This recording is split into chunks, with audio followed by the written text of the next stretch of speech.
System with Barbara Waterhouse at Center for Spiritual Living Asheville. Everybody take a deep breath.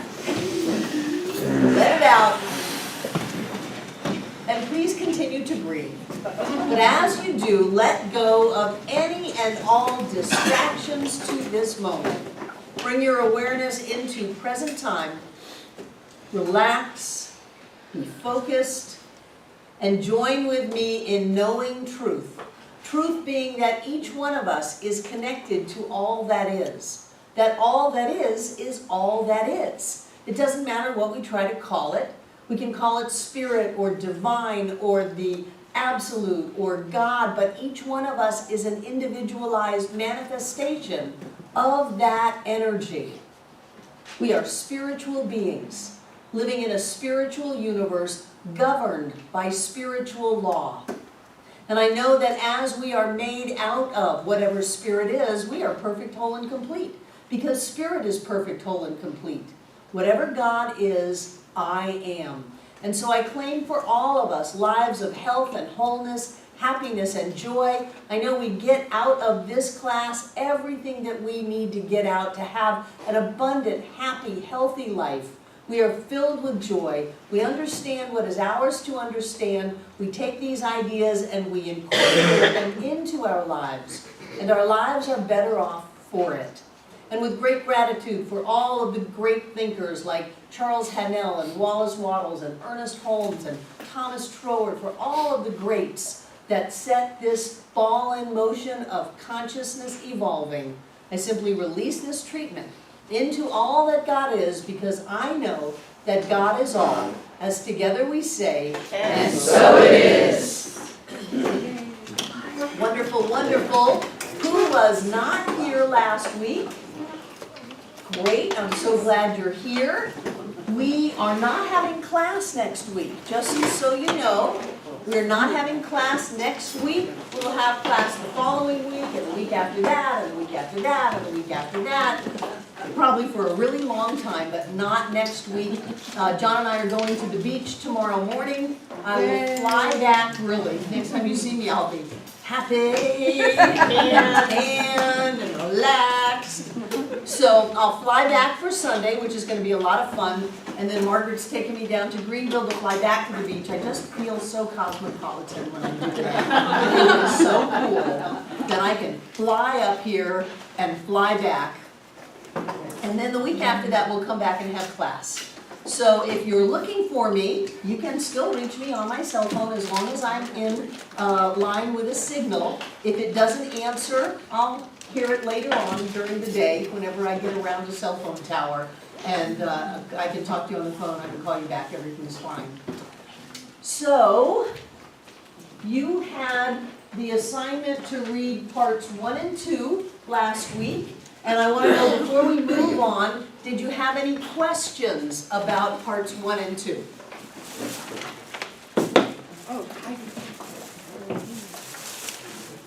And if you don't know what I'm talking about the book, The Master Key, which we sold out of before class last week, and it is on our website as a free PDF download. So you can go to www.cslasheville.org and look around for the free downloads and the books, and there it will be with an option to download it, and you can read it on your iPad or your phone or print it out or whatever, or you can go to Barnes & Noble or probably Mr. Fred's, Mr. K's, whoever, Mr. K's, because we've done this before, so Asheville is kind of inundated with the book. And pick up a copy that way, however you want to do it. But we are looking at parts 1 and 2 from last week. Morgan. Okay, my question is on part 2 in section 13. He's talking about the subconscious and the conscious mind. Right. And so my question is though, okay, let's say you're trying to manifest wealth, and for some reason you're getting hung up. Is it your conscious mind is blocking your subconscious mind, or is it your subconscious mind is blocked? I don't know. Your conscious hasn't gotten through to yourself. For most of us, by the time we're sitting in this class, we have used our conscious mind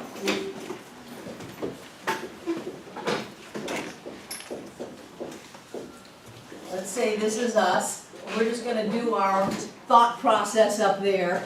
We've used our conscious mind for most of our lives. Negative, complaining, doom and gloom, all is lost, and staying awake all night. Oh my God, what am I gonna do? And then you come to this center and we say, you can change the experiences in your life by thinking positive thoughts, by looking at the possibility, by going beyond the effect and change the cause to your financial distress. And so here we go, we start putting in a little positive affirmation here and there. Maybe we go see a practitioner. But even at that, if it hasn't tipped yet, we have so much stuff in our subconscious that it is the subconscious that is ruling us at that moment. And so the only thing that I know what to do, other than having someone have a miraculous healing, is to continue shifting. Let's put subconscious down here. To continue shifting all of these by appreciating what we have through our gratitude, by looking on the bright side, by sharing in other people's demonstrations and triumphs until we have shifted the balance of our subconscious. But even before we get to 100%, one of the things I love that Ernest said is you only need 51 to tip it. And you can use a practitioner to have that consciousness shift. But it's our job to control and direct our thought process and our feelings to experience that which we want to have in our lives. But for most of us, by the time we're here, we've got a lot of gunk in there, a lot of negativity, a lot of race consciousness, a lot of demonstration that things really can fall apart, those kinds of things. But it is our conscious thought that directs our subconscious. Robert. Is race consciousness what Jung called the collective? Yes, the collective unconscious, because we're all one.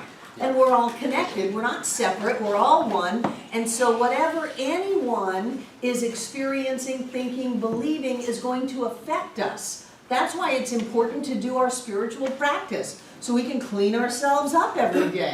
We can let go of anything that doesn't serve us, and we can replace it with the ideas that we want to have in our lives. All you have to do is catch a debate on television to look at race consciousness. And what we want to do is make sure that we don't jump in there unless we want to live the life of the masses, which for most people is that there's an outside power, that we're powerless, that we are at the effect of our lives, that things can be taken from us, that we don't get to have what we want, all of that stuff in the collective unconscious or the race consciousness. We don't want to buy into all of that. We are the light bearers. We are the ones charging forth on the evolution of consciousness for humanity. We don't want to get sucked into all of that other stuff. We want to hold the light high so other people can come up out of it. And to do that, we have to be vigilant, we have to think about what we're thinking about, and be mindful in our choices of what it is we're going to focus on and what we're going to let in or let out. We let it out usually through our mouth. We do. And that's why it's so important to listen to yourself. Do you want to live that? Do you really want to live that? Is that person really that important that you want to live that? If not, stop it.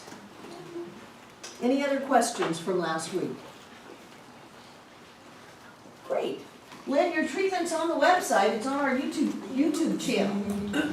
Go to YouTube and then type in Center for Spiritual Living Asheville. And there's your treatment from yesterday. It's wonderful.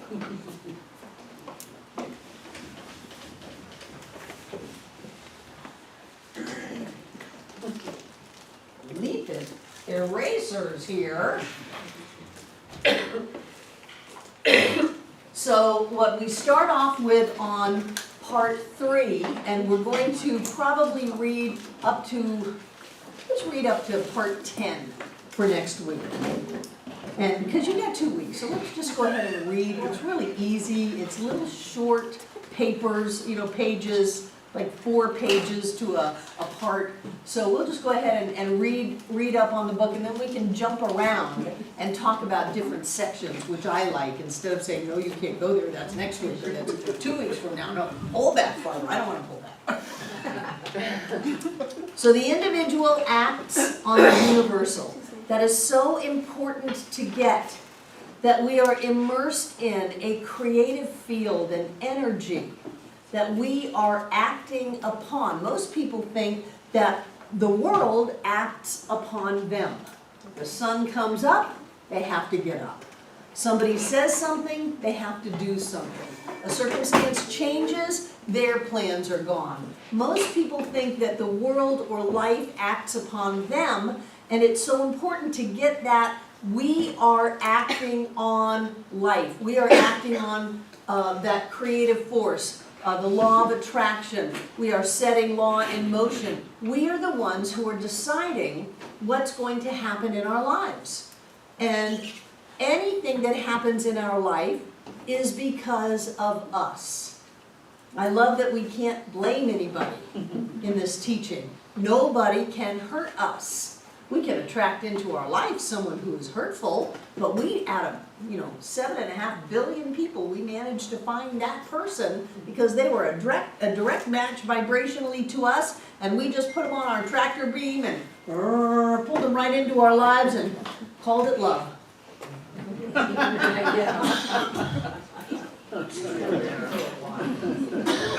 always get a little nervous when people tell me, oh, I'm into love.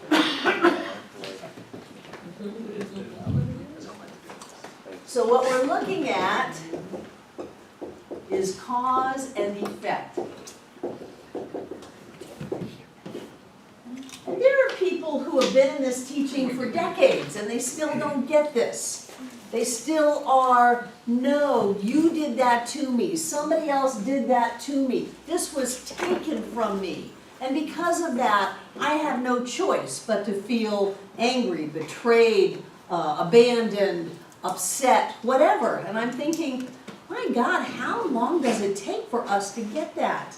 But it's true for all of us, that when we have circumstances on the outside that trigger off our unmet needs inside of us, it's so easy to quickly abandon these principles of truth and to go right into feeling victimized, feeling like a child, feeling helpless and hopeless, instead of saying, wait a minute, I created that, and if I created it, there's got to be a pony in there somewhere, there's got to be some kind of good in here somewhere, and I'm going to bless it and affirm the good and make it come out so that I can get good out of this instead of getting a terrible experience. And so if you bounce around in that, I want you to know I completely understand. I completely understand how easy it is to feel at effect instead of cause. But whenever we are at effect, we have given our power away. And when we've given our power away, we are powerless. And I don't know about you, but I don't like to be powerless. I like to be powerful. But if I'm going to be powerful, I can't give my power away because something happened that was a surprise and I haven't stopped to take a breath, to think about it, and to make a positive choice. I'm just reacting like a puppet on a string, being jerked around by life. So what we want to get is that we are the cause. The individual acts upon the universal, and then what happens? We have an effect, and what kinds of things might be effects? Poverty could be an effect. Relationship. Health. A relationship. Which could be a happy phase or a sad phase. So, I mean, but you could actually have like poverty and wealth, right? You can like win the lottery, like that would be an effect. Sure, winning the lottery is an effect. Definitely. a positive. Well, it depends. Talk to some lottery winners and it was not a positive experience. There are some lottery winners because they have not established a consciousness of prosperity that they cannot keep the money. And in their acting out of getting rid of the money, they often get rid of their family, their friends. Some people have ended up after winning the lottery in more debt than they ever were in their life. They're way behind now after winning the lottery. So it's not always a positive experience. What makes winning the lottery a positive experience? Your attitude becomes a surprise. What, Joe? I was gonna say, we have the wealth consciousness to back it up. When it's inside, it's not. You do. You make winning the lottery a positive experience. And you make winning the lottery a negative experience. It's all about you. You are cause to your life. There are no coincidences. There are no accidents. You are cause to your life. And if you forget that, you go into the tendency of the consciousness in your consciousness, the tendency of thought in your consciousness, and since you forgot it, that tells me it's probably not that great, or you wouldn't have forgotten it. Or you go into the tendency of thought of the consciousness of everybody around you, or the race, or whatever. And so you really want to get this as a starting point, that you are cause to your life, and everything that isn't directly you is what? It's an effect. So we are cause, and everything else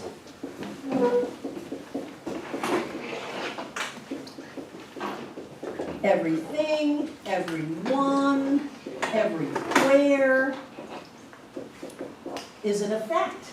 So if you're worried about a thing, if you're worried about money, if you're worried about a diagnosis, if you're worried about what somebody is saying about you,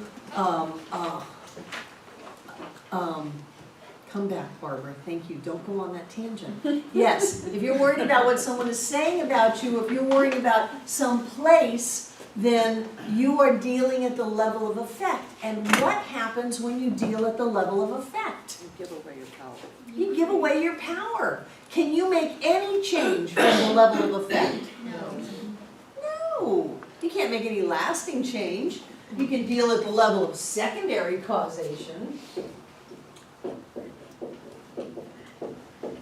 And Thomas Troward says, when you allow your purpose to be contingent upon any person, place, or thing, you have descended to the level of secondary causation.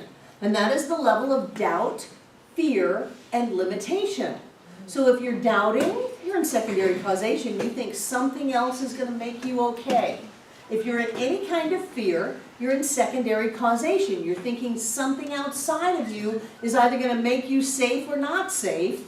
And if you're person, place, if you're worried about anything, then you're in secondary causation. And you can manipulate your life like crazy, dealing on the outside, but it doesn't give you that sense of well-being and stability and comfort and joy that you get when you know that you are the one that is in charge of your life, that everything is coming through you. And if things are awry on the outside, you need to get your own house in order, which means calm down. You know, all of your daily activities that you're getting are about calming down, being able to sit still in the chair. Are you reading the ends of the chapters where you have homework every day?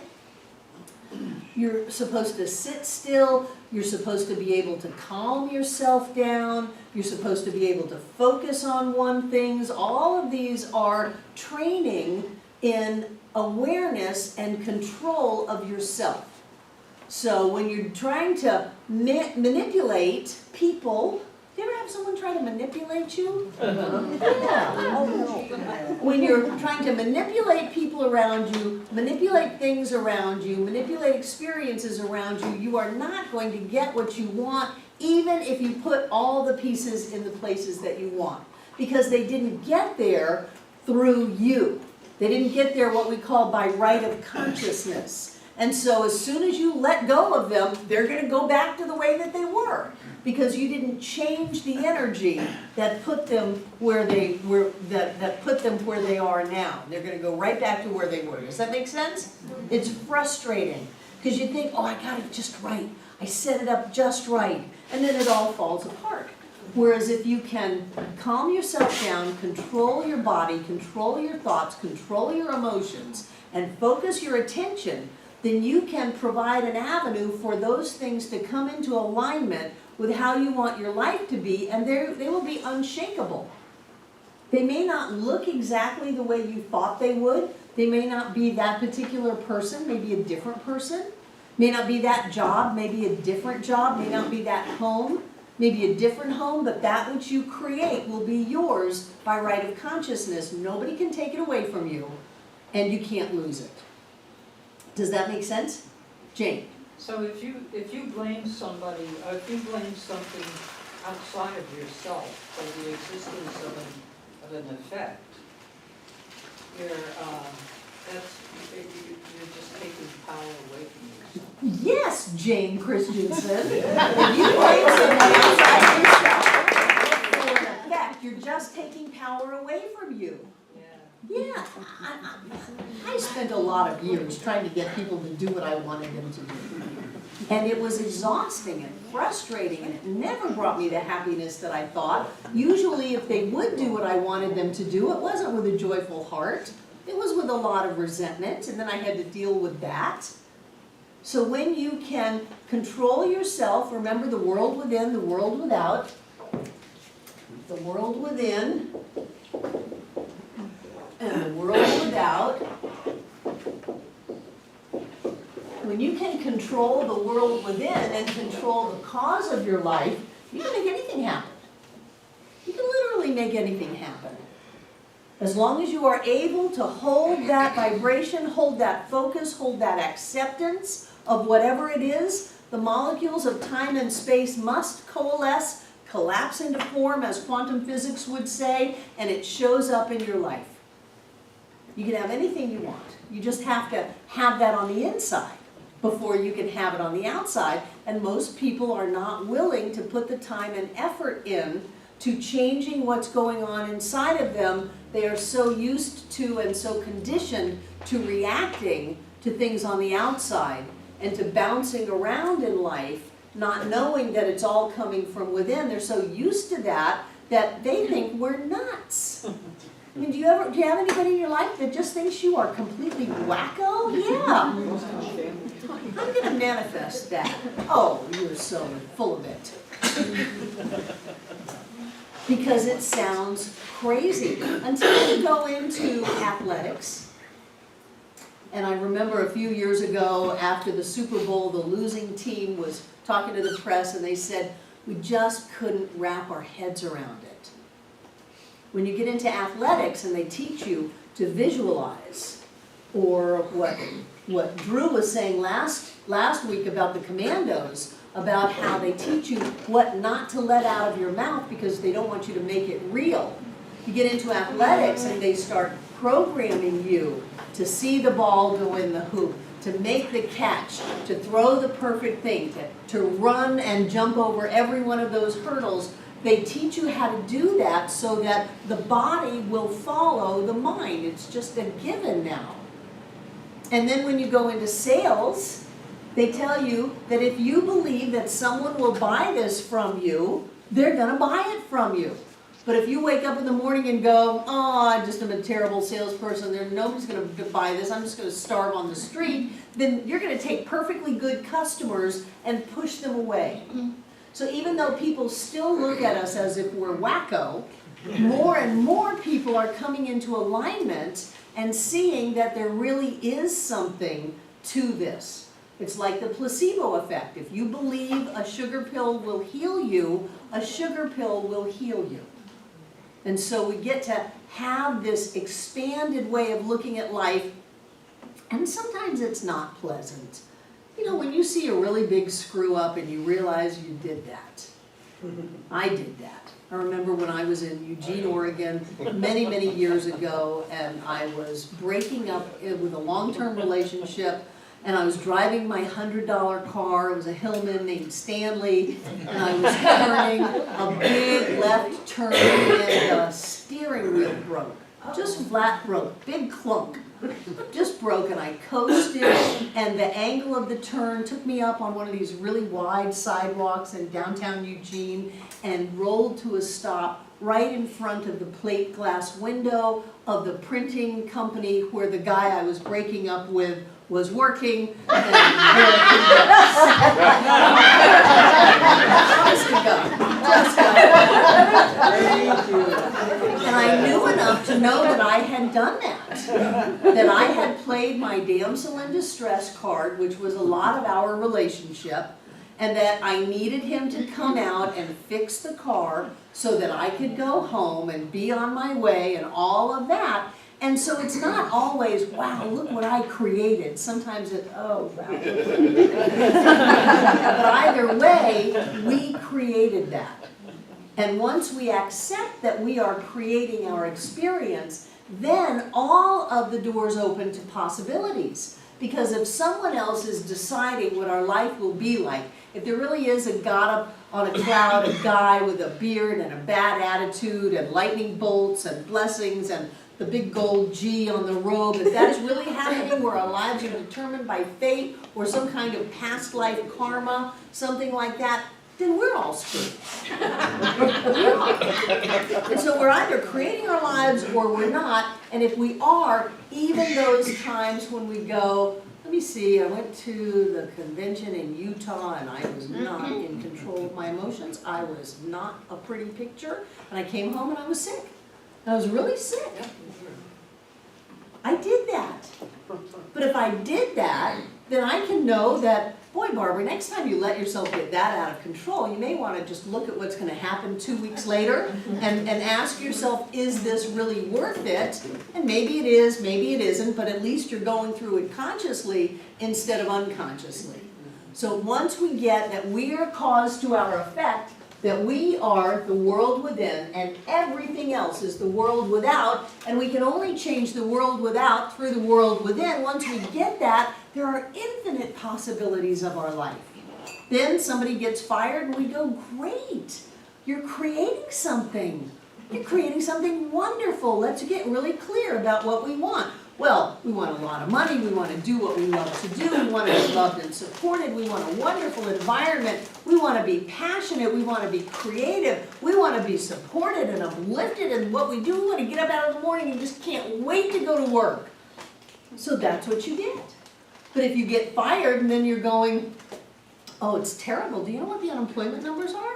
And not just the ones they publish, because they don't include all the people who've stopped looking for work. There's no jobs to be had. Even if I do get a job, it's going to be a service job at $7.25 an hour. And I'm going to be homeless in just a matter of months. And you can have that if you want that. But when we realize that we are the ones orchestrating our lives, setting the stage, controlling where we go, then we have all kinds of possibilities, and then we are empowered to create it the way we want. And then we have to have the vigilance to not get sidetracked by all the people who go, what are you out of your mind? You're not just going and taking that job. Don't you know that McDonald's is hiring and you need to go get that job really fast because somebody else is going to get it. If you don't get it, and then you're going to really be in trouble. Don't buy into that. No. I am a part of all that is. I live in an abundant universe where there is more than enough for all. I'm choosing to create my experience in a way that I love, that honors the amazing God self that I am, where I can do what I want to do and go where I want to go and be who I want to be. I'm going to have that, and I'm not going to settle for second best because I'm afraid.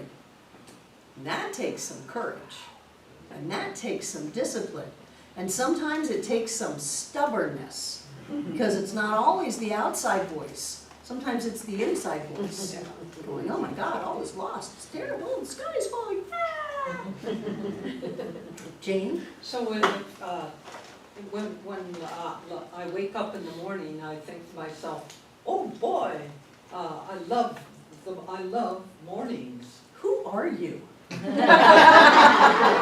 have watched you in this room for almost 10 years.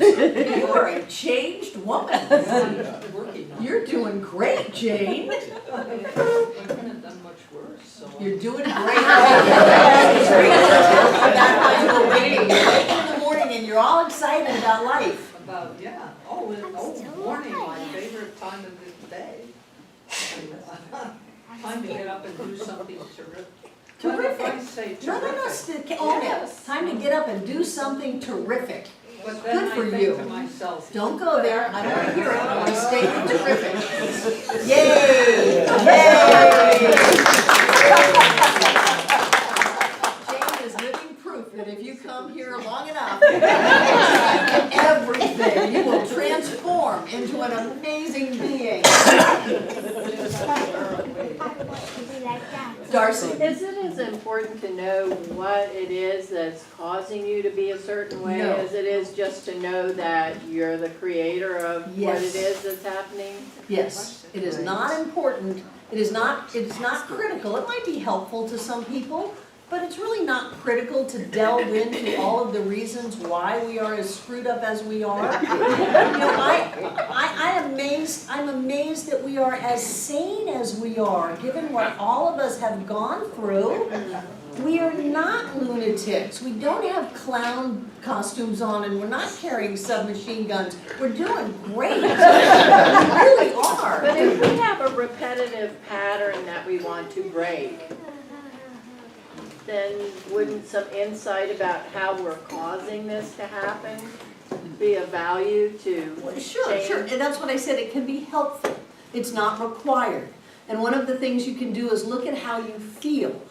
Like if I get fired regularly from my job, and when I am fired, I sink into a deep depression of helplessness and hopelessness, then that's where I want to look. I want to immediately turn around the sense of helplessness and the sense of hopelessness and start talking to myself. Wow, you are so powerful. This is the 15th job you've been fired from.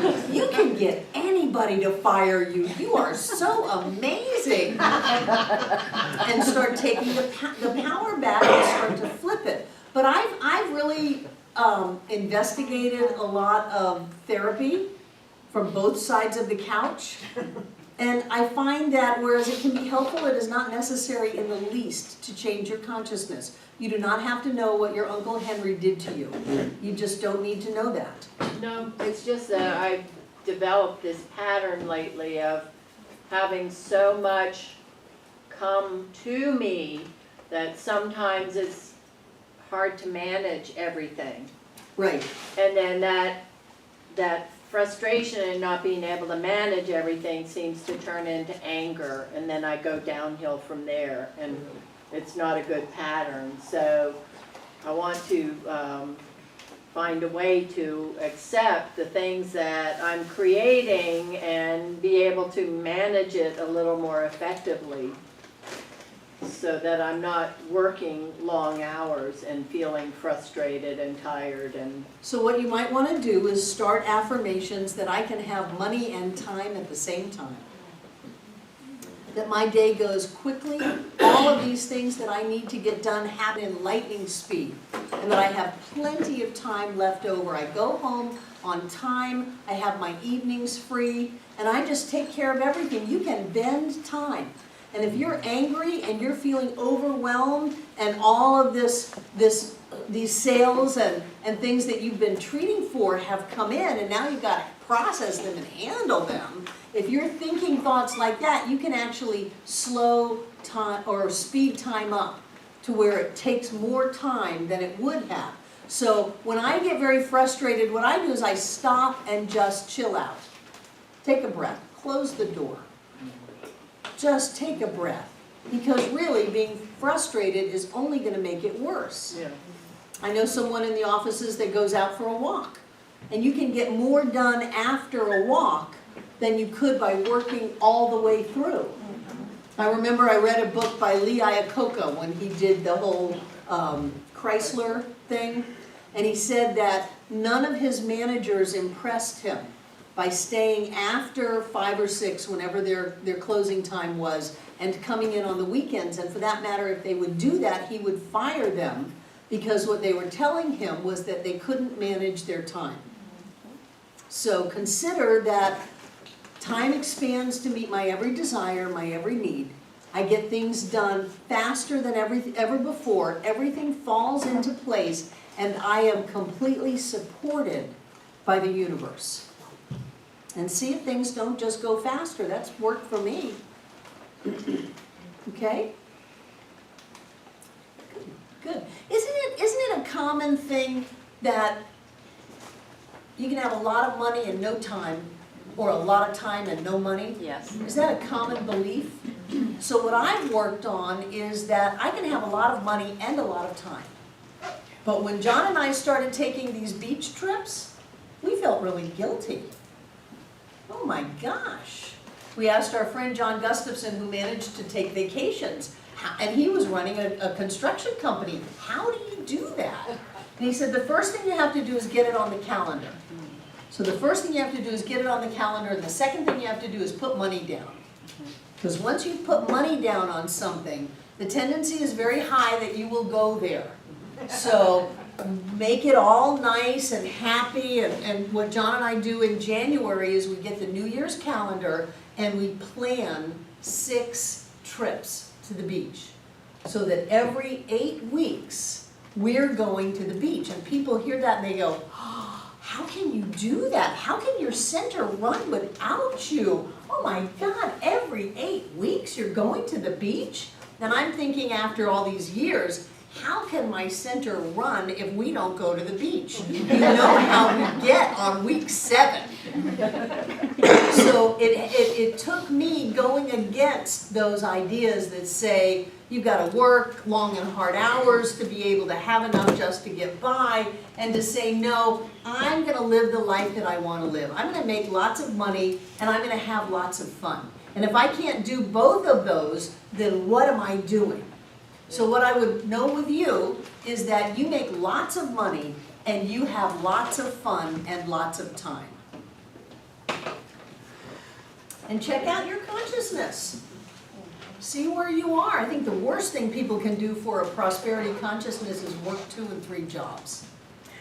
Because it sets up that you are having to do what you don't want to do to get enough money to barely get by, and the universe goes, okay, if that's the way you want it, that's the way we'll set it up. And so you don't want to do that.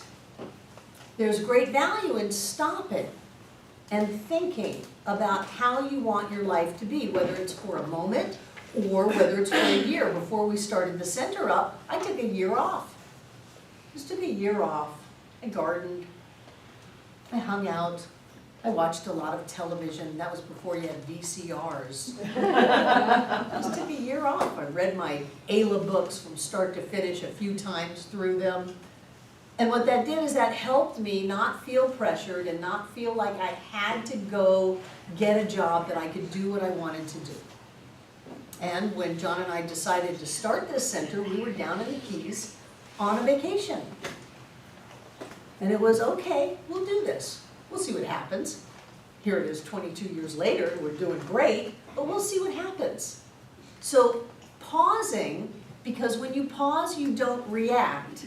Breathing, because when you're reacting, you're triggered into your limbic brain and you're going on automatic, and breathing stops that. Pausing and breathing and then thinking, which is the highest form of choice you can do, is to think about it, will allow you to set the tone for the way you want your life to be. To go within and to shift within, and then to have trust and faith and courage to move forward on what you know to be true, will have the outside come into alignment with the world within, with the inside. And then anything can happen.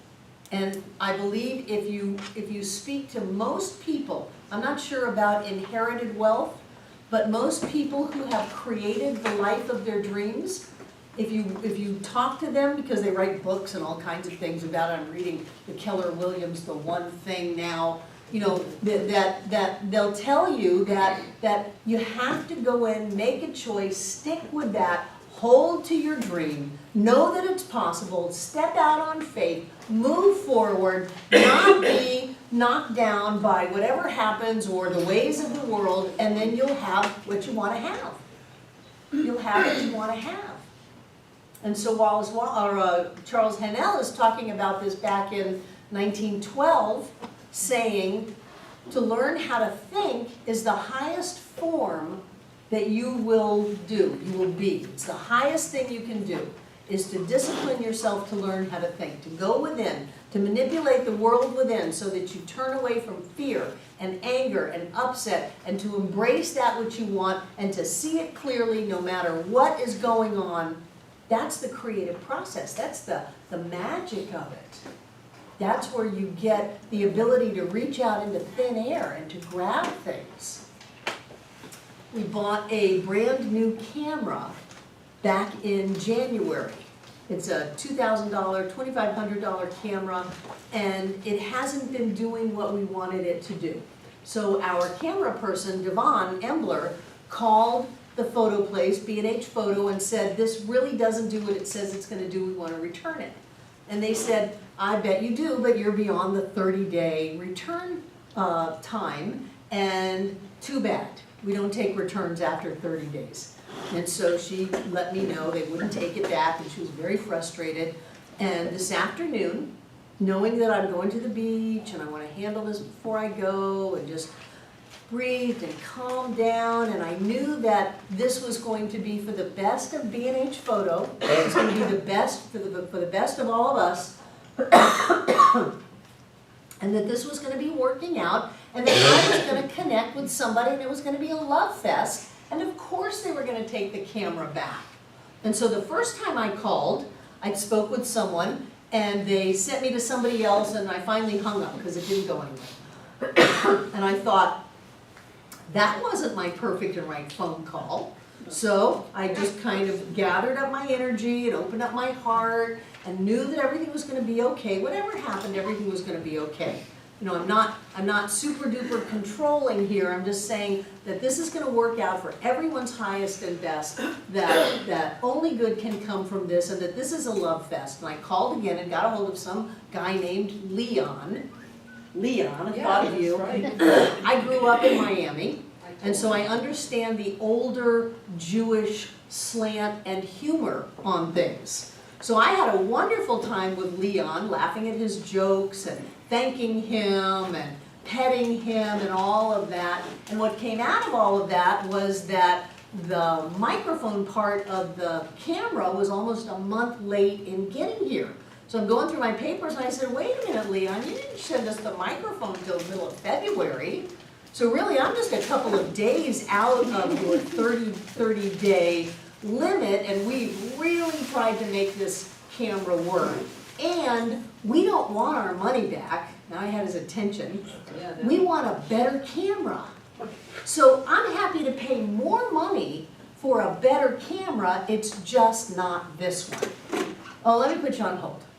Go to my supervisor. He comes back. He says, well, I went in the front door and they kicked me out, so I went around behind, hid behind the counter. It was like typical humor. And I'm laughing, and he's saying, sure, no restocking charge. Just pack it back up and send it back to us, and we'll give you a store credit, and then you can buy whatever you want. That was a win-win. Someone else had the same conversation a day or two ago and got a completely different answer. Now, is it the B&H Photo, or is it the person on the other end of the phone? If you want something, clean up your energy before you ask for it. Make sure that what you're bringing is something that someone will want to give to you. Do it in such a way that everybody is uplifted. One of the things about this idea of being one is if you look at us as an organism and we're all pieces of the organism, then any particular piece of the organism cannot want to hurt another piece of the organism. It'll kill the organism. I mean, what would happen if all of a sudden my heart said, okay, I'm really mad at that liver and I'm going to stop pumping blood to it? Can't do that. Every piece of the organism can only want what's for the best of the whole. And when we want what's best for the whole, then it opens up to have something manifest. So how you approach a situation determines how the situation is to you. tell you if you get an envelope in the mail, don't open your mail if you're upset. Don't answer the phone if you're angry. Don't open a letter from the bank if you're worried about money. Wait, it'll be okay, just let it sit there. Put it on your altar if you want, smudge it, smudge yourself, breathe, sing, open your heart, be happy, and when you're really in control of your state and the world within is a happy, prosperous, healthy world, then open up your mail.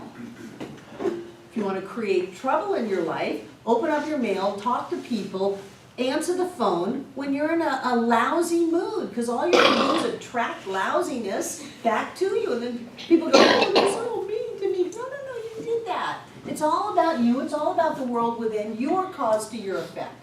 If you'll stop and breathe and think for a minute, how do you really want this to go? Oh, I'm just so mad. Then don't do anything. Just go lock yourself in the bathroom until you get over it. Don't mess up your life. And then consider that the price you're paying for that upset is going to be expensive. So clean up your world within. Clean it up every day. The same way that you'll make up your bed. I know not everybody does that, but there's an order, being a Virgo, I'll give you that. There's an order that I have that I clean up, make the bed, clean up the kitchen, do my little smoothies, do my spiritual practice, do my chief spiritual officer letter, do my treatment list, and only then do I let myself out the door. Because that's the only time I'm fit to go out into the world. Otherwise, I'm carrying things that are incomplete. And I don't want to bring that incompletion out into my life. I don't want to walk into my life until I've got myself together. And that doesn't mean that, I have to have makeup on to go to the store, nothing like that. I'm quite the flip-flop and shorts girl at heart. But I have to be clean and clear inside of me. And before I ever meet with anybody or have a conversation that has real importance to it, I'm going to take the time to make sure that I've put my house in order, my world within. Because there are some times that I've been with people and I have not been as careful. And I have created things that then I had to clean up. And so I don't want to do that. And that's one reason we go to the beach, so that we're not tired and frazzled, so that we're rested and clear. I want to be able to have my life be the way that I want it, which means I got to put the energy into the inside. Does that make sense? Yes. No complaining. What happens when you complain? You create it. You get more of the same. So here you are trying to turn your thought process, your consciousness from the negatives to the positive, and you throw in a big complaint. I couldn't believe John showed Trump and Clinton up on the PowerPoint. People go, well, where's Bernie? Well, Bernie would have been easy. Everybody would have been, yay, Bernie! No, you said Trump and Clinton, so that you can check yourself out and see what's going on inside of us that is going to be tempting us to complain. To complain about so many things. I'm just fascinated with this whole process. So when we start to complain, no matter how justified we feel, the dog is barking at 3 o'clock in the morning. Anybody would complain. Bob. Yeah, it kind of ties in, listening to your first part about complaining. And the other one is what I do is, like, you have a complaint with a customer of a product. So I says, well, I do not complain. I make observations. And I said, I have an observation that you might be interested in. Instead of immediately going into what's wrong. And I explain to them what's going on, real nice with them. And I've done that a number of times, and the results are just absolutely astronomical. I was at Target one time, and they gave me $40 worth of coupons that I could use in the store because I was so nice. Because it was a love fest. Yeah, exactly. Yes. So it's cool. I mean, and then you know, it's not I believe, it's I know because it's about me and how I be. Right. It's always about you, and when you set the stage so that you can have that that love go out from you and have it come back to you, you can return things, you can show things that aren't working, with the understanding that of course everybody wants to know that the brakes went out in the RAV4. You know, this is important information to share. It's not that rah, rah, rah, because then all you're gonna do is get rah, rah, rah back. So no matter what it is, no matter how logical it seems that you should be angry and upset and complain about it, I recommend you not do it. Discipline. 30 days, no complaining. And if you do complain, not to worry, you just go back to day one. Until you master not complaining. Find the good in it.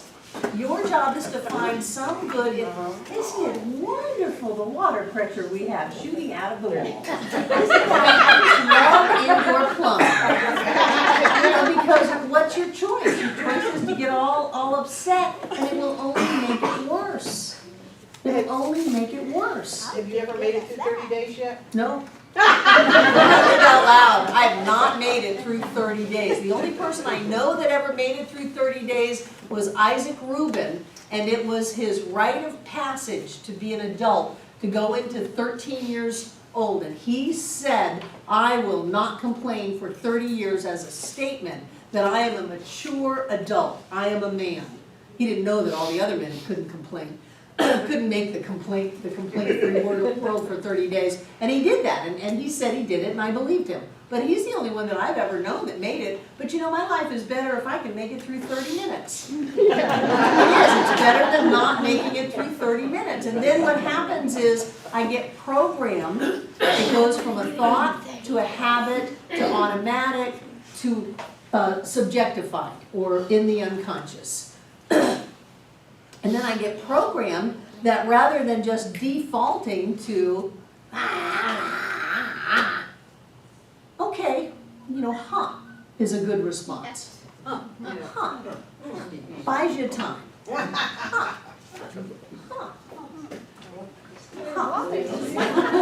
It kind of is that one hand clapping, kind of stops your thought process and lets you regroup a little bit. I'm going to do Robert, and then did you have your hand up, Morgan? Robert, and then Morgan. Yes, several times I've wondered about that instruction. Get on the board on Sunday, says, I speak the truth and I speak it quickly, which doesn't give us time to pause. If our truth in the minute is tinged with certain emotions, that's what's going to come out. Well, except that when you really look at that, speaking the truth, not your truth may be, I can't believe it, you just hit my car. The truth is, God is all there is, everything's always unfolding in perfect order, there's a pony in here somewhere, there's a blessing in here somewhere, and we must have a divine appointment to connect, and everything's going to be okay. Hi, I'm Robert. That's the truth. So if you take a circumstance and you up-level it to the truth and do it quickly, you won't have any of that negative stuff. You won't be upset, you won't be complaining, you won't have any of that negative energy in you that is then working on creating the circumstances in your life. Thank you. Okay, so you mentioned the and so that's not only like stopping vocalizing, but is it stopping your thought process? It does for me. Okay, because you have to stop the internal, right? The internal complaining as well as the external complaining. What I find does is it stops the reaction. Yeah. And so very often we are reacting to life instead of creating life. And remember, the only difference between reaction and creation is where the C is. The only difference is how you see it. So if you can stop the reaction and change the way you see it, you can turn it into a creation. And I will guarantee you your creations are better than your reactions. Sandy. That actually does stop people in their tracks too, I've found, because you're acknowledging that you were listening to their statement, and for all they know, that's what they would consider participation, and it just stops there. more times than not. Whatever I can do to get myself from going down the rabbit hole is what I wanna do. I Yeah. want to stop myself. And it I wanna keeps get a you little doing that. blood in my brain, a little oxygen, so I can look around and pay attention, go, what's going on, where do I wanna go with this, how do I wanna handle it, and then take charge of my life by being in control of my thoughts, my feelings, my words, my world within, so that my world without is a reflection of that the way I want it. Did you have your hand up? Yeah, I used so it is, and it does change it from a reaction to a creation. So it is. Great. Jane? That's really handy for driving too. You used to get really mad at people when you drove, and now you're doing, isn't that great? You're gonna be my poster child. So it's the conscious mind that decides when we're aware of how we want to set our thinking up. And when we decide to think a certain way over and over and over again, it becomes a habit. And we have a lot of habits of thinking different ways. And some of our thought processes may not be the things that we want to live out. I don't know if you've ever had someone call you and you go, oh no. That is going to be living out in your life. So if you're going to take charge of your life, take control of your life, use this key to manifest a better life, then you've got to change what you're thinking. And sometimes you change it on the fly, and sometimes you change it with a little bit more thought, like in your spiritual practice, you decide how you want your life to be, and you visualize it, and you create it, and you know it, and you grow it, and all of that. And other times it's on the fly. But when you catch yourself and start thinking a different thought, like, oh, this is great. And you don't even have to mean it in the beginning. Oh, this is great. Something wonderful is about to happen. Lost my keys. Something wonderful is about to happen. This thing didn't happen. Something wonderful is about to happen. When you do that, and when you claim your thought process, you'll make that into a habit, and then the habit becomes automatic, and then the automatic becomes in your subconscious or subjectified to where you don't even have to think about it anymore. There are so many things that we do without thinking about them that when we can change how we are setting our thought process up, we can direct it in such a way that it will just become automatic and we won't even think about it. People will just say, oh my gosh, you're just such a happy person. You're such a wonderful person. And someone else goes, well, you didn't used to be happy, you used to be miserable. But now it's just normal to be happy. You wake up in the morning and go, today's a happy day, today's the best day ever. Everything's going great, everything's coming my way, you know, bring it on, life. And then that's the way that it is. And the more that you do that, the more it becomes subjectified. It goes down into your subconscious and it washes out all of that other stuff. And no, you don't need to know where it came from to get rid of it. All you do is flood yourself with this experience of love and light and happiness and joy, and it just cleans you out. So that what's left, as you plant those seeds of direction for the law, prosperity, health, wholeness, wonderful work, safety, all the things that you want, you plant them consciously. You're not trying to plant them in a rubble field. You've got it all cleaned out. I'm watching the guy across the creek get ready to plant the garden. Wow, it's a huge garden. He had a tractor come and till it, and he was out there at least all Saturday with his rototiller, back and forth and then sideways. And I've gardened big gardens. And then you go back and forth. He's nowhere close to planting. He's got to get the soil ready. So when you're all, I'm happy, I'm joy-filled, I'm filled with love and light and joy, you're tilling that soil. You're getting it ready to place the seeds of intention and thought in there so that when it comes time to grow, it's going to grow great. Let's take a break. Don't forget the fertilizer.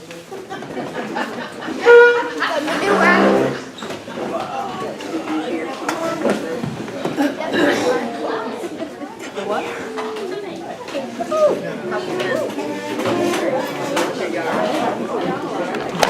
old metaphysicians is the way they try to understand how things work. Do you remember in Wallace Wattles, he was talking about the shape of the skull? Because back then, in the early 1900s, there was a whole science on the shape of the skull, craniology or something like that. Phrenology. And they would say, well, this shaped skull makes a mechanic, and this shaped skull makes a musician, and they're just trying to figure out how it works. They were still dealing a little bit with secondary causation, the world without, the world of effects, because they were looking at the shape of someone's skull to figure out who they were. It was backwards. And one of the things that Charles Haanel does, only not that extreme, is tries to figure out how thought works in your body. So he's saying it goes from a conscious thought to a habit to automatic to being subjectified, and the way that that works in the physical realm is that the conscious thought starts in the brain and then moves into the mind. Remember, the brain is just an organ of thought. There is that you which is not your brain, that is the thinker behind the thought, but it goes there and then it moves down through the parasympathetic nervous system and down to your solar plexus, and then it goes from the autonomic nervous system to the one that you can move your arms and control. And he's trying to figure out how thinking a thought will make your body do something. Because he knew that if you think thoughts of health, your body gets healthy, and if you think thoughts of illness, your body gets ill. If you think thoughts of pleasure, you have a better feeling in your body, and if you think thoughts of negativity, then your body doesn't feel good. He was trying to figure out how that works. So he came up with a theory. And that's not really how it works. How it works is that your entire body is in effect. That when you think a thought, you are thinking into the universal creative energy. And it doesn't have anything to do with your nerves. It doesn't have anything to do with your spinal cord or anything like that. That when you think a thought, everything in physical form reacts to that thought, the creative process is manifest, and your body shifts. If you're feeling like, oh my gosh, somebody just came in and started throwing $100 bills all around, all of a sudden you're energized, you're up on your feet, you're not sleepy anymore, you're going, yay, this is great. Or if you think a thought that something happened on a global scale and it's depressing and sad, then you're going to get tired and lethargic and just go, oh, what's the use, that kind of thing. Everything that happens in your physical body is an effect. However, I don't want to completely discount what Charles Haanel says about your solar plexus. He says that's the sun of your being. And we know that your solar plexus is really a much more advanced brain than the one in your head. You have more nerves. You have more nerves in your belly brain. You have more nerves in your belly brain. You have more connections. You have more processes in your belly brain than you do in your head brain. Drew. Well, they have found gut cells in your brain cells in your gut, and the Japanese view of it is the hara, as in harikara. You kill the hara, which is the center, and that is in your gut. Yeah, let's not do that. I mean, it's saying that hara is interconnected completely and utterly. It is. I think that there's the head and heart connection, but there's the belly connection. And when you get a gut feeling, have you ever had that? Mm-hmm. When you just feel it in your belly, that's real. There are real brain transactions going on in your belly, and in to whatever extent they measure it, they say that is a bigger brain than the one in your head. And so what Charles Haanel is saying is that when you're open, there's an energy that comes out through your belly. That there's a, he calls it a light, he calls it the sun of your being. And that your job is to radiate that energy out. And if you've done any martial arts or things like that, you know that they get that energy moving out. And he said that it's really important for you to pay attention to this solar plexus area and to make sure that do you do that over in Tai Chi? Yeah. Nancy teaches the Tai Chi classes next door. So it's really important for you to keep on shining, to keep that energy moving through you and not get all tight, all balled up, all constipated, all clogged up, because that'll kill you, you know, if you're not flowing in life. So he's saying it's really important, and he ties this in with being in control of your emotions and choosing your emotions, which is also very important. You have a thought and you have a word, but you're going to need some feeling to go behind it. Oh, life is wonderful. Prosperous, abundant. Life is wonderful. I am prosperous. I am abundant. I am rich. I am rich. Tomorrow I'm checking into a hotel on the ocean for 10 days, just because I want to. Yay! Some feeling behind that. Have some emotion, but if you're not used to picking and choosing your emotions, if you think that emotions are reactive to the world without, and you just are bouncing around like a puppet on a string, I couldn't help it. Well, of course I'm angry. Of course you can help it, and you can be anything you want. You're not angry, you're doing anger. Put that in your vocabulary. How are you? I'm doing some anger right now. At least own it. I'm doing some frustration right now. Own it. Because then if you're doing it, you can do it different. I'm doing some happiness right now. I'm doing some relief right now. I'm doing some joy right now. You're doing it. So he's saying, as he moves into this idea of taking charge of your emotions so that you can supercharge your thoughts and words, that you want to pay special attention to your belly. And I don't mean look at it in the mirror and start criticizing yourself. That's not what I'm talking about. I'm talking about how does it feel.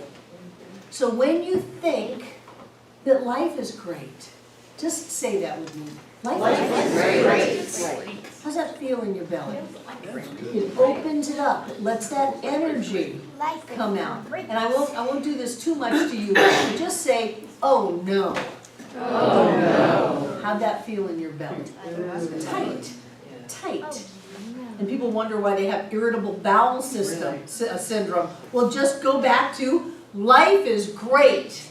Life is great. Yes, and watch that open up. And so he's saying that you want to visualize your belly as a sun shining. It is the sun of your being shining forth into the world. And as it's open, then he says you're touching everybody around you and lifting everybody up, and things are working out, and people want to, buy things from you and be your friend and have good relationships with you because your light touches their light.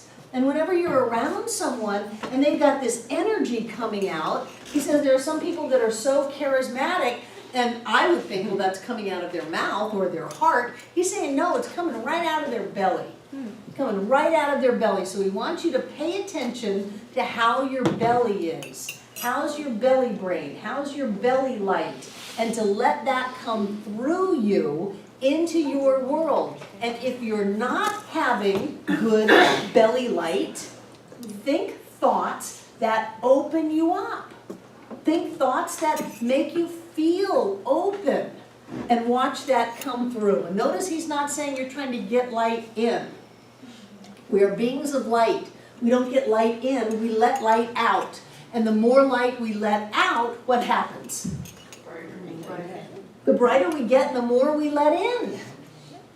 Try holding your breath.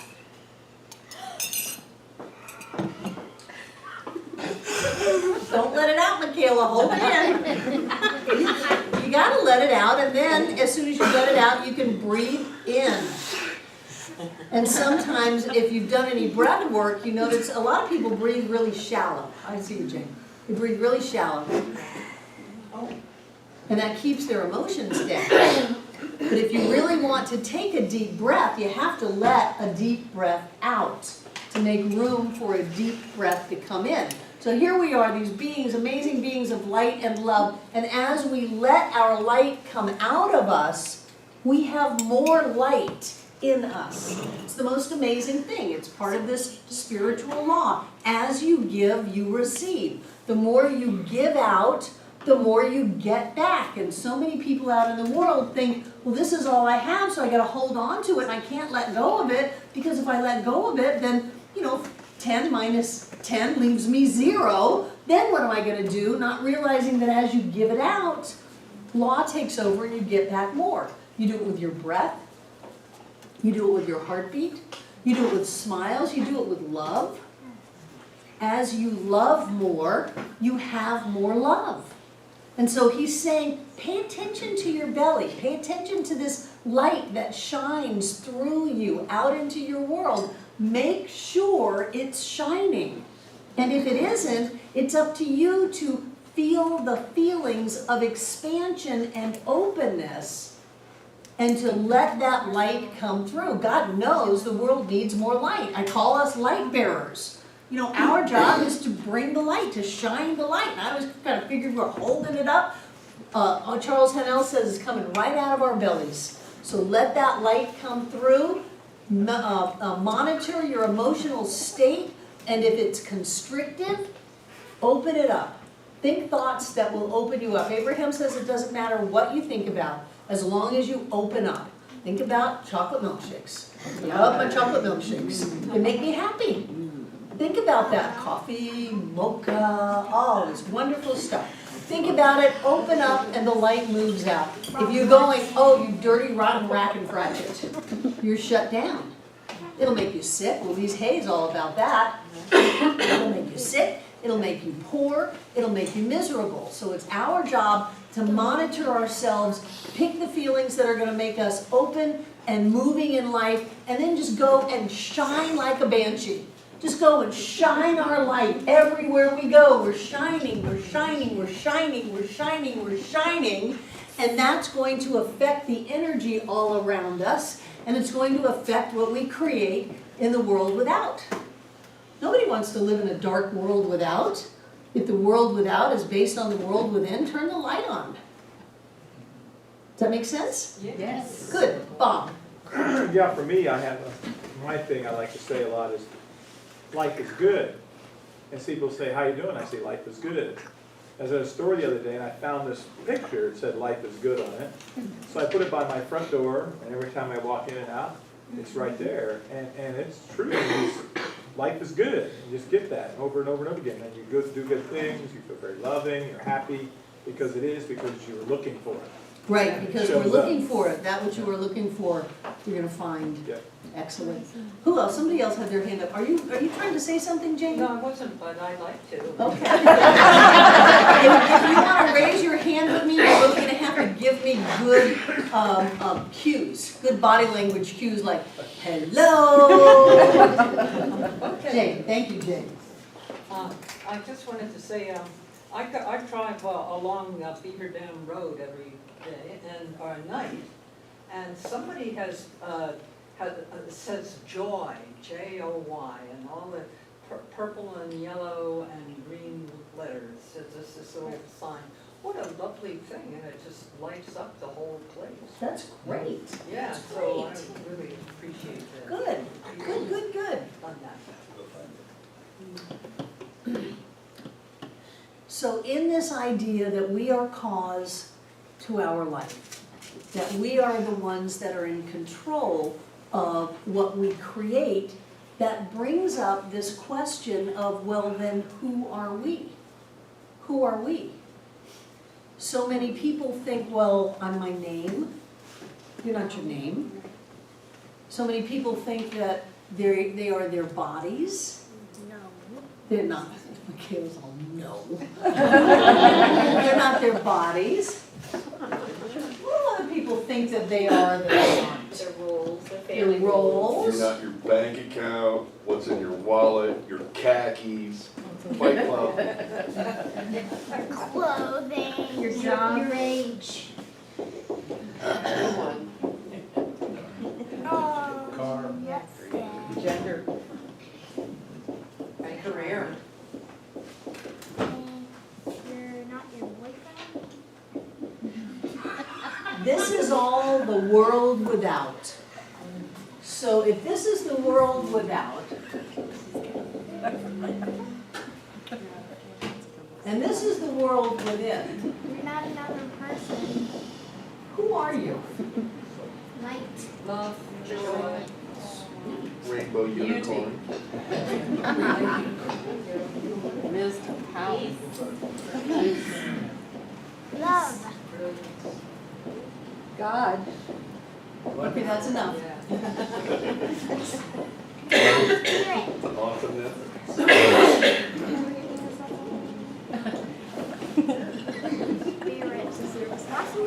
And I didn't put your rainbow unicorn because that's a thing. But do you see the difference? These are things. These are your roles, these are your money, your clothes, your career, your job, your age, your car, your gender, it's a thing. This is not, this is an essence or a nature. The only way things show up in your life is because they come from the essence and the nature of who you are. Now this could be also, it could be negative, cranky, angry, vindictive, competitive, that kind of thing. And that will also create things in your life, but that's not the highest truth of you. The highest truth of who you are is that you are spirit in form as you. And I know that that's easy to say, and then people go back home and they go, oh yeah, but she doesn't know what I did. She doesn't know what's happened to me. She doesn't know who I am. And I want you to know I do know who you are. I know who you are. And it's very, very important for us to get clear on who we believe we are. And that's where therapy comes in. It's dealing at a secondary level. You're dealing with, oh, I am my mother's daughter or my father's daughter, or I'm a product of my environment. Is it nature or nurture? You know, I am all of the things that I've done. I'm my thoughts and beliefs about myself. That's not the highest truth of you. The highest truth of you is that you are pure, perfect spirit. And when you can start to embrace that and start doing the release work of letting yourself off the hook for having just been human up until now, and so you did what you did, and take a deep breath, listen to me on this one. If you could have done anything differently, you would have. And since you didn't, you couldn't. If you could have done anything different, you would have. But you didn't, so you couldn't. So let yourself off the hook. If you put yourself back in that exact moment with the tools that you had at that moment, you would do exactly the same thing. So beating yourself up the rest of your life is completely wasting your life and your time. Betty. That's also really pertinent when you think back at your life as far as the situations and the relationships you had. Like, you know, you hold this anger because your parents didn't do this or didn't do that. It's the same thing that they did, what they could at the time with what they had. Right. And that kind of makes the forgiveness part a lot easier. Right. The forgiveness part is crucial because it opens up your belly button. When you are holding on to anger and resentment, maybe that's what Jesus meant with the bushel basket. You know, that then you're covering your light up. And it's critical, if you want to manifest your life the way you want it to be, for you to allow yourself to be the person who gets to have that life. You are the person that gets to have not only money, but time. You get to have support. You get to have the life that you want to have. You deserve it, and you didn't do anything wrong to screw it up. Even if everybody around you is saying, oh, you screwed this up. No. We did what we did There's only the now. Let go of the past, be in this now moment, and open up to the amazing spiritual being that you are. We are all walking our path. Everybody does what they do. What everybody else does is none of your business. And what other people think about what you do is equally none of your business. The only thing that is your business is what you think about you. And when you start thinking about you and asking some very basic spiritual questions like, who am I?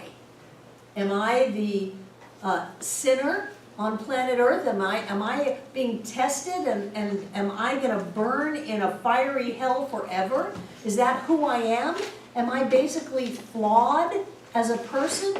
If you have some of those feelings, which it wouldn't be completely weird for you to have, given that, you know, you're part of the human race, it's important to pull those out and to look at them. Well, what is it about me that I think I deserve to be punished for? What is it about me that separates me from those people who get to be happy and healthy and wealthy? What is it about me that is different than my hopes and dreams? And is that real? And my guess is that some of you have some pretty real stuff in your past. And again, if you could have done anything different, you would have. And since you didn't, you couldn't. It was impossible for you to do it differently than the way it went down. And that moment is gone. No matter what happened from it, that moment is gone, and we are all standing fresh and new in this now moment. Linda. You reminded me of the country and western song that says, God bless the broken road that led me to where I am. Yeah. Sure, because was it broken, or was it just the perfect and right path? Apparently so. Yes, yes. Every relationship, every supposed mistake or mishap has all been part of your orchestrated path to be where you are today. And I want you to know there are going to be future ones. So you might as well not get so caught up in it. Yes, somebody might go bankrupt. Yes, somebody might crash the car. Yes, somebody might say something that someone else deems very hurtful.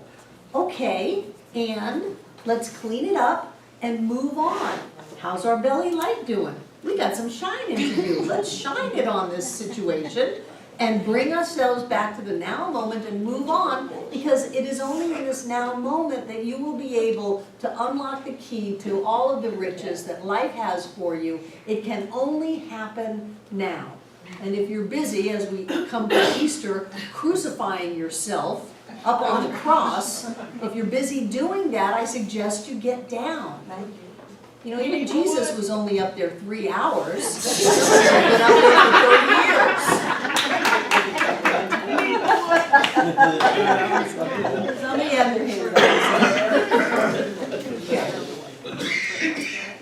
So if you really want to have the life of your dreams, you have to let yourself be the person who gets to have the life of their dreams.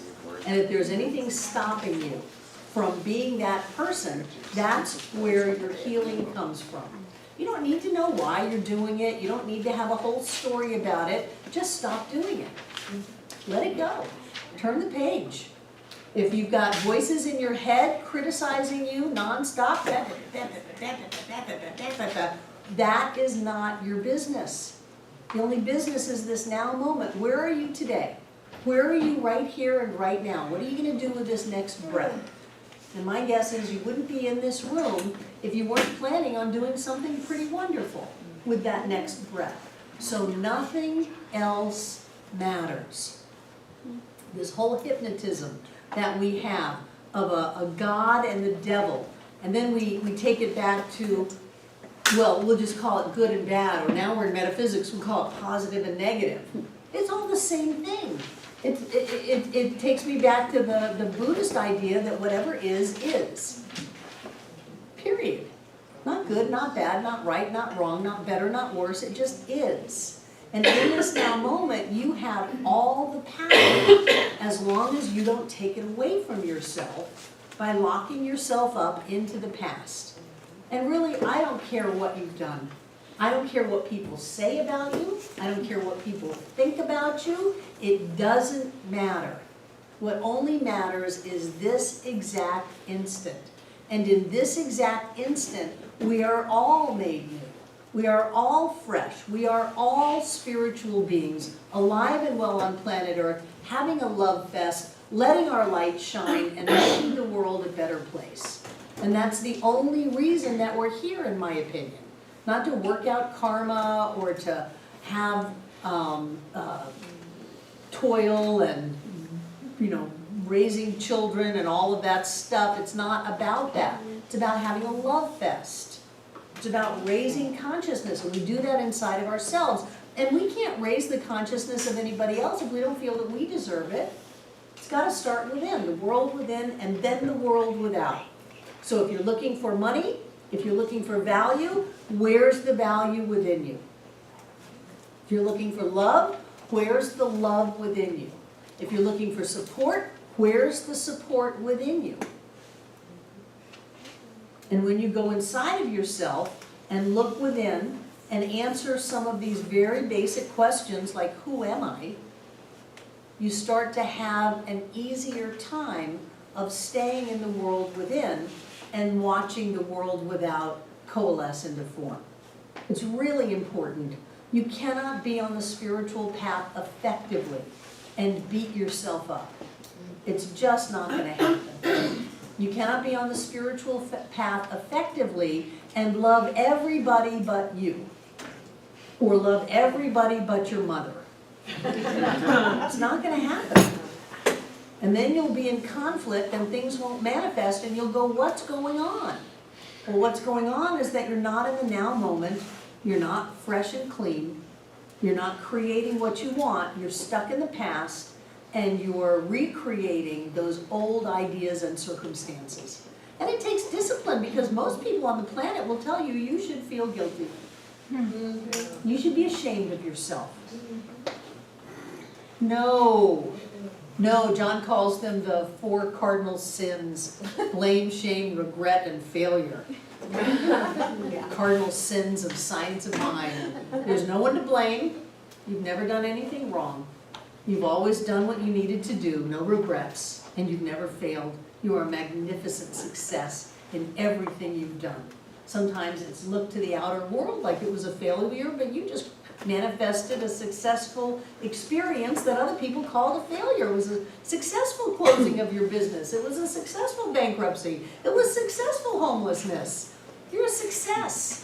And when you start shifting those ideas of how you see yourself and not listen to what the world says, then you have the power. You have the power to create within yourself that which you want to live on the outside, and the outer shows up in form, and all of a sudden people are, you're so lucky. Well, good things just follow you and track you down and land in your lap. No, we created that in the world within, and the world without had to show up accordingly. Does that make sense? Yep. If we would all let ourselves off the hook, we'd stop having to kill each other. It's true. That would be a relief. Really. One of the things that I love about Charles Haanel, and he speaks to one of my ethics, which is if you say you're going to do something, do it, to keep your word, one of the 4 agreements. But he explains it, and he says that if you start something, finish it. Because if you start something and you don't finish it, you are building a consciousness of not finishing. And then, when you say you're going to do something, like I'm going to be happy, I'm going to be healthy, I'm going to be wealthy, you already have he calls it a habit of failure. You already have a habit of failure in your consciousness, and so your subconscious says, oh, well, we're going to fail at that. We're going to fail at that because I said I was going to wash my dishes at the end of the week and I didn't do it. Or I said I was going to meet you for lunch and I just blew you off and didn't go. You're establishing a habit of failure. And so he's saying whatever it is you say you're going to do, just go ahead and do it. Or Don't say you're going to do it. If you start something, finish it, or don't start it. And that kind of reminds me of Wallace Wattles saying, if you're not going to do something successfully, don't do it. Because if you don't do it successfully, you create failure in your life. And if the only things you do successfully, you create success. So even if you only do one thing a day, you get up out of bed and go to the bathroom, and it's a success, and you do that every day, you have a life of success. But if you have all these big plans about, I'm gonna do this and I'm gonna do that, and then you never do it, you've created a habit of failure, and that will bite you when it's important for you to do something that you wanna do. Remember last week, I got up on the chair, I'm not gonna do that this week because it tends to crash. But I got up on the chair and talked about that Roberto Assagioli book called The Act of Will, not willpower, just the will to be able to say, I will do this, and then practice doing it. Just stand on a chair for a half an hour or an hour every day and not do anything. No reading, no phone, no television, no nothing. You just stand there. Why? Because you said you would stand there. And what that develops inside of you is, if I say I'm going to do something, then I'm going to do it. And my guess is, if you have that inside of you, you will be very careful about what you say you're going to do. So that you're thinking about it, well, am I really want to commit to this? Because if I commit to it, I'm going to do it, because I have a habit of success. So that when I say I'm going to have my life be just wonderful, I have a habit of success, and that's going to carry me through. Bob? Yeah, mine was, a lot of times we tend to beat ourselves up where we don't do something we say we're going to do. So one of the things I use is I recommit, like this before a group, I said I'd be here at a certain time. I stand for that group and say to them, you know, I recommit to be here on time. And so it's for myself, and it helps me saying it to the group. And over time, you may do it again, but I don't beat myself up. I recommit and keep doing it until I do it, and then you just tend to do it. Yeah, beating yourself up doesn't help. It only gives you a secondary gain of you lose, and you're in trouble, and you deserve to be beaten up, and then your neurotic dynamic kicks in. And so you set yourself up to fail just so you can beat yourself up, and people live that way. Don't do that. You can always change your agreements. You can always change your agreements. Say, I agreed to be there at 12 o'clock, and now I'm changing my agreement. Well, I don't change my agreement. Well, I'm not asking you to change your agreement. I'm changing my agreement with you. What you do with that is your business, but I'm clear. It's okay. Then you take charge. You empower yourself. You're in control of your life. You have a habit of success in the world within. And whenever you do something, it's successful. Olympia. I've just experienced that same situation. I had told someone that asked me if I would help them move. And I said, sure I would. And so we went over the dates and things, and so I went home and I looked on my calendar, and it wasn't going to work for me. The time that she was available, I wasn't available. And so I'd already said, well, I have a habit of not returning phone calls. I'll text. So I said, I wouldn't affirm that if I were you. but I'm just saying that's what I had been doing. But recently I said, you know what? I'm going to start calling people back when they ask me to do something. And so I called her immediately, and I left a message and said, I know I agreed to do this, but my time is not going to work with you, and you know, I love you, and I know things are going to work. Maybe we can get together and have lunch in your new place. And later on, she called and she left a message, and she said, thank you for calling me. I understand how things are going for you, and sure, we'll get together sometime. Sure, you cleaned it up in the world within, and then the outside could clean up. If you didn't clean it up on the inside, the outside would be a mess. And by you getting out of the way, if it's not yours to do, don't do it. You get out of the way and let somebody else show up. Somebody else, it is theirs to do. It's like people here, you are not allowed to do anything out of duty and obligation. If you're not happy doing what you're doing, please get away and let somebody in who would be happy. I've seen that with people in the kitchen. Nobody helps wash the dishes. Oh, it's so much work. Nobody will help. Nobody will help. Get out of the kitchen. And then 6 people come in.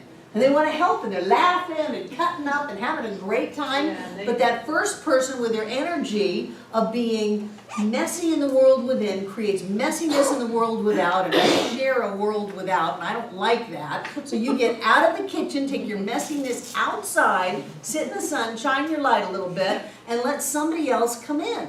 Because there are no vacuums, there are no empty spaces in the universe. In order for the universe to be infinite, it has to be full at every point. And so there's somebody to do what you don't want to do. It's really okay. You don't like to wash dishes? Don't wash them. Eat on paper plates. You don't want to wash clothes? Sammy Davis Clean or clean a brand new pair of socks every day. You know, you can buy new clothes, you can buy cheap clothes, don't want to wash them, great. You don't have to. It's like we have all these rules that we've laid on ourselves about how we're supposed to be so that we fit in, and you just don't have to do that. You can be happy. You can be healthy. You can be rich. You really can. It's your job to let yourself be the person who gets to be happy, gets to be healthy, gets to be rich. I remember when I was first learning these, I would walk around the docks in Fort Lauderdale, and I would wonder what those people had that I didn't have. And it was my wondering what they had that I didn't have that reinforced a feeling in me that I didn't have it. And then I started to make friends with people, and I realized I'm more together than they are. And they've got all this stuff. Hey, maybe I can have some stuff. Because I reevaluated who I thought myself to be. So that's your job, to clean up your world within and watch the outer clean up. And if you have a messy world without, you can, work your fingers to the bone, you can manipulate people and circumstances all you want, but your time would be better used to go inside and to clean yourself up. Let yourself off the hook. Forgive everybody and everything for anything you think anybody might have ever done. Shine your light. Be in the now moment. Clean up your world within. Master control of yourself so that you can choose what you want to think, choose what you want to say, choose what you want to feel, and then create that inside of you and watch it show up on the outside. And if you do that, I guarantee you, your world without will change. And you will be living the life of your dreams, whether it looks like you thought it was going to look or not. You will be living the life of your dreams. You will be happy. You will be healthy. You will be joyous. You will feel abundant and prosperous. You will be free because you've done the work inside. Any other questions? Great. Let's close it out. Take out what you're going to get. This is done. Hold it in your hand. Don't turn it off. No. Let the people out on the web participate in the giving to this Center for Spiritual Living. If you look right on the webpage that you're at, you will see a PayPal bank account button. You too can join in the generous giving and receiving, the setting spiritual law in motion, and the creation of great riches in your life. So as you hold this gift, what I know is that God is the source of all supply and that money is God in action. I know that each one of us is filled full to overflowing with the presence of the divine because we are the divine in form at the point of us, which means we are created out of prosperity and abundance and riches of all kinds. And so we open to that. We know that each one of us is loved, each one of us is precious, each one of us deserves to have more than enough, to have so much that we don't know what to do with it all. Whether it's money or time or love or support. And I know that as we give this gift tonight, we set spiritual law in motion. And the only thing that life can do is take it, multiply it, and bring it right back. So we get ready. We open up our minds to infinite possibilities. God has ways of giving us money that we've never even dreamed of yet. We open up our hearts to know that we are loved and precious and that each of us deserves to live the rich life. And then we open up our hands and let the gift go, knowing that law takes it, multiplies it, and brings it back. And we are ready and aware to accept and receive all that life has for us. I know that each one of us comes together this night to make this center for spiritual living Asheville all that it was ever meant to be. It is a place of peace, a beacon of light, a tower of strength, and a fountain of wisdom that touches the lives of all who call it home. And so it is.